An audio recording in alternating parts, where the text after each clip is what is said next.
સિંગવડ તાલુકાના સિંગાપુર ગામે બે દીપડા ઘૂસી આવતા ગ્રામજનોમાં ભારે ફફડાટ.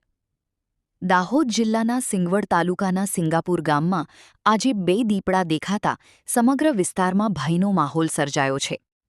ગામની સીમ વિસ્તારમાં અચાનક બે દીપડા જોવા મળતા ગ્રામજનોમાં ભારે દોડધામ મચી ગઈ હતી. મળતી માહિતી મુજબ બંને દીપડા ગામ નજીક આવેલા એક ઊંચા ઝાડ પર ચઢી ગયા હતા. દીપડાઓની હાજરીની જાણ થતાં મોટી સંખ્યામાં ગ્રામજનો સ્થળ પર એકત્ર થઈ ગયા હતા. લોકોમાં ભય અને કુતૂહલ બંને જોવા મળ્યા હતા. ઘટનાની જાણ થતાં વન વિભાગની ટીમ તાત્કાલિક સ્થળ પર પહોંચી હતી અને દીપડાઓની હિલચાલ પર સતત નજર રાખવાની કામગીરી હાથ ધરી હતી.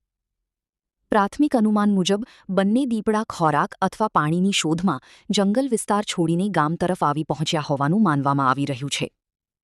વન વિભાગના અધિકારીઓ દ્વારા ગ્રામજનોને સાવચેત રહેવા, દીપડાઓની નજીક ન જવા અને સુરક્ષિત અંતર જાળવવા અપીલ કરવામાં આવી છે. સાથે જ બાળકો અને પશુઓને ઘરની બહાર એકલા ન છોડવા પણ સૂચના આપવામાં આવી છે.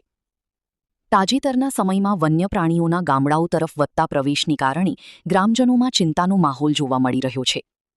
સ્થાનિક લોકો દ્વારા વન વિભાગને યોગ્ય પગલાં લેવા અને લોકોની સુરક્ષા સુનિશ્ચિત કરવાની માંગ કરવામાં આવી છે.